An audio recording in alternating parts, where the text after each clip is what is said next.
જય દ્વારકાધીશ. અમૃત પુષ્પ દ્વારકાનું મોરબી કેન્દ્ર બોલી રહ્યું છે.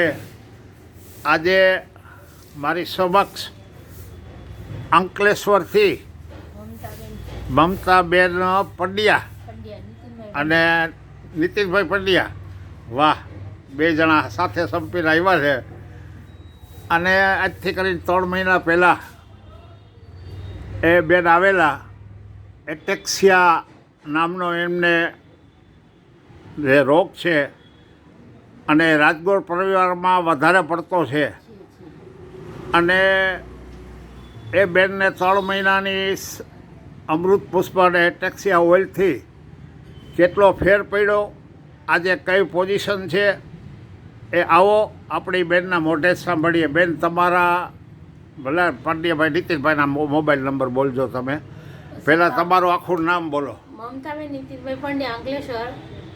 મોબાઈલ નંબર 973232 બરાબર. શું હતું આપણે 3 મહિના પહેલાં? હું હાલતા હાલતા પડી જતી, ઊભી થતી, ઊભી નથી હતી, બેસવા જતી, પડી જતી. મને ઘણો ફાયદો છે, ઘણો એટલે ઘણો જ એટલે ફાયદો. આ તમે ખુરશી પાસે પડતા પડતા રહી ગયા હતા એટલે બેન તમે, બરોબર. આપણે 3 મહિના પહેલાં ખુરશી પાસેથી પડતા પડતા રહી ગયા હતા. તમારો બાબો ભેગો હતો, બરોબર. ખુરશીમાં બેહવું હોય ને તો પકડી બેહી શકું છું શાંતિથી. બરોબર. મારી રીતે મતલબ ઊભી બી થઈ જાય, બેસી બી શકું છું. કાંઈ વાંધો નહીં. હવે તમને કેટલો ફેર દેખાય છે? 60 થી 70% જેટલો ફીલ લાગે. ભાઈ નીતિનભાઈ સાચું બોલે છે? હા, સાચું છે. અને મેં એનો પૂરેપૂરું જોયું છું. મારા સામે નજરનો છે. બરોબર. એની જે તકલીફ હતી એ 60 થી 70% જેટલી મટી ગઈ છે. સારું થયું છે એને. બરોબર. એટલે તમને અમૃત પુષ્પ ઉપર અને પર્વતરાયના તેલ ઉપર આટલો બધો વિશ્વાસ આવી ગયો છે. કાંઈ વાંધો નહીં. હવે આજે તમે આવ્યા છો એટલે હું તમને આ વખતે ડબલ ડોઝ આપી દઉં છું ભેગો. આ અમારું જે સ્પેશિયલ જે અમૃત પુષ્પ છે એ અમૃત પુષ્પની પ્યોર બોટલ હું આપને 2 આપી રહ્યો છું. આ 2 અમૃત પુષ્પ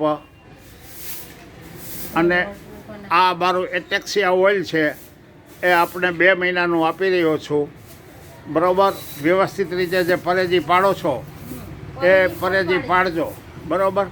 અને દાદાની દયાથી તમને આટલું બધું રિઝલ્ટ મળ્યું છે. પણ હવે થોડુંક શાંતિથી, હવે હરખાઈ જતા નહીં અને કાંઈ પણ ખાવા પીવાનું ચાલુ કરી દેતા નહીં, બરાબર. હવે મારી દક્ષિણા આપી દો.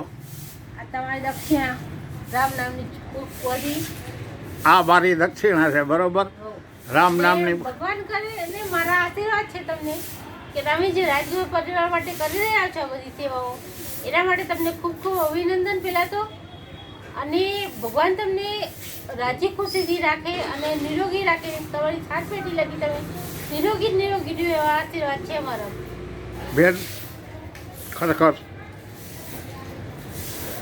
આ જે અમૃત પુષ્પ જે બનાવ્યું છે દિનેશભાઈએ, એ દિનેશભાઈ જે અમૃત પુષ્પ બનાવ્યું છે એ દિનેશભાઈએ આપણને જે આપણે કર્યું છે નિરોગી રાખીએ અને જ્યાં લગી જીવી સુધી ત્યાં લગી સેવા કરેલી બધા માણસોની જેટલા હાજર થાય એટલા બધાને ભગવાનને આશીર્વાદ. એટલે ટૂંકમાં તમે મને અને દિનેશભાઈને એવા આશીર્વાદ આપો છો કે તમે જીવો ત્યાં સુધી નિરોગી રહો.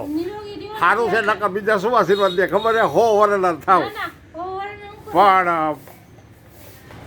એક બ્રાહ્મણની દીકરી તરીકે તમે જે આશીર્વાદ આપો છો એ સ્વીકારી લઉં છું. પણ સામે સામે બેન તમને એક પ્રાર્થના કરું છું કે કોઈ પણ જાતની ઉતાવળ ન કરશો. હવે 2 મહિના પછી તમે આવજો. તમને એટેક્સિયા ઓઇલ આપી દીધું છે. હવે તમારો વજન ઉતારવાનો છે. એટલે વજન ઉતારવા માટે શું કરવું એ તમને સૂચના આપી દઈશ. હું બજારમાંથી કોઈ દવા લખી દેતો નથી. દવામાં મને ખબર પડતી નથી, કારણ કે અને તમારે દવા નામે શું અત્યારે ₹1 ની દવા નહીં ને એટેક્સિયા ગયો. 1 પણ રૂપિયાની દવા વગર એટેક્સિયા ગયો. વાહ દાદા, વાહ. એટલે બેન, મેં ઘરમાંથી જ તમને બધી વસ્તુઓ અત્યાર સુધી આપી છે. હવે તમારો વજન 8-10 કિલો ઉતારી દઈશ ને, અને એ ઘરમાંથી જ આપીશ. આપણે કોઈ બજારમાંથી કોઈ બચાતી વસ્તુ દેતા નથી. અહીંયા કાંઈ રાખતા જ નથી. તમે જુઓ છો ને, રામ નામની બુક, તેલ અને આપણું ઓઇલ, બરાબર. ચાલો, જય દ્વારકાધીશ બેન.